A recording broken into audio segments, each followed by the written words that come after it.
ત્યાં આગળ ભવ્ય દિવ્ય અને અતિ સુંદર મંદિરના દ્રશ્યો મેં આપને બતાવી રહ્યા છે। અબુધાબીમાં આજે સવારે પ્રાણ પ્રતિષ્ઠા કરવામાં આવી હતી અને હવે પ્રધાનમંત્રી નરેન્દ્ર મોદીના હસ્તે ઉદ્ઘાટન કરવામાં આવ્યું છે આ મંદિરનું। ખુદ પ્રધાનમંત્રી નરેન્દ્ર મોદીએ તમામ વિગતો વિશે માહિતી સતત મેળવતા રહ્યા હતા।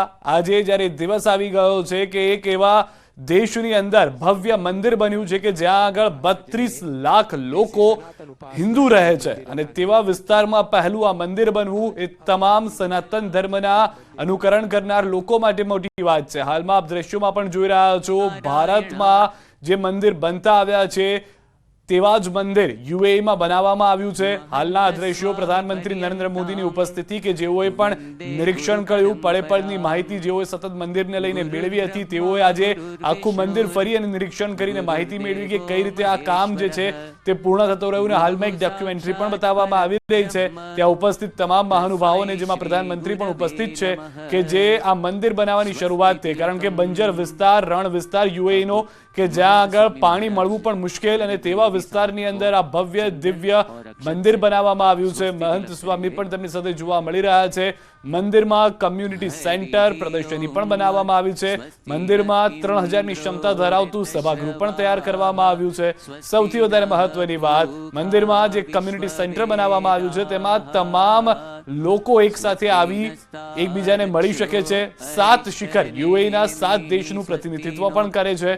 3000ની ક્ષમતા ધરાવતું આ સભાગૃહ મંદિર જ્યારે યુએઈમાં બન્યું છે તો યુએઈની જે વિશેષતા છે, યુનાઇટેડ અરબ એમિરેટ એટલે કે 7 અલગ અલગ દેશ કે જેઓ યુએઈનો એક ભાગ છે, તો એ યુએઈના 7 અલગ અલગ દેશને ધ્યાનમાં રાખી 7 શિખર બનાવવામાં આવ્યા છે જે પણ આ મંદિર ઉપર જોવા મળી રહ્યા છે। ભગવાન રામ, સીતાજી, લક્ષ્મણજીની મૂર્તિઓનું સ્થાપન કરવામાં આવ્યું। ભગવાન શિવ, હનુમાનજી અને પાર્વતીજીની પણ મૂર્તિઓ ત્યાં આગળ પ્રાણ પ્રતિષ્ઠા સવારે વહેલા કરવામાં આવી હતી। કાર્તિકેયજી, અક્ષર પુરુષોત્તમ મહારાજની મૂર્તિ પણ રાખવામાં આવી છે અને પ્રધાનમંત્રી હાલમાં જે સતત વાત કરતા આવ્યા હતા કે તમામ લોકો માટે, સનાતન ધર્મના લોકો માટે અને ત્યાં ઉપસ્થિત તમામ 32 લાખ હિન્દુઓ માટે આ ગર્વની ક્ષણ છે તેવા જ દ્રશ્યો પણ જોવા મળી રહ્યા છે।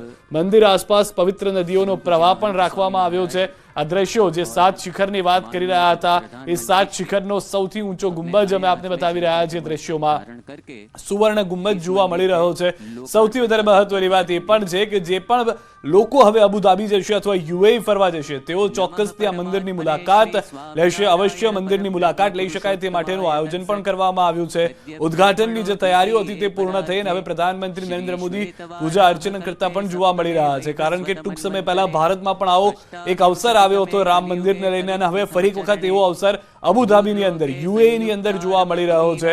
ગઈકાલે અનેક રાજકીય નેતાઓ યુએઈના જે હતા, પ્રિન્સથી લઈ અને જે મહાનુભાવો ત્યાં આગળ હતા તે તમામ લોકો પણ ઉપસ્થિત રહ્યા હતા। પ્રધાનમંત્રીનું વેલકમિંગ કરવામાં આવ્યું હતું અને હવે પ્રધાનમંત્રી નરેન્દ્ર મોદી જ્યારે આ મંદિર ખાતે પહોંચ્યા તો તેની ભવ્યતા જોઈને તેઓ પણ થોડા ભાવુક થઈ ગયા હતા। સૌથી વધારે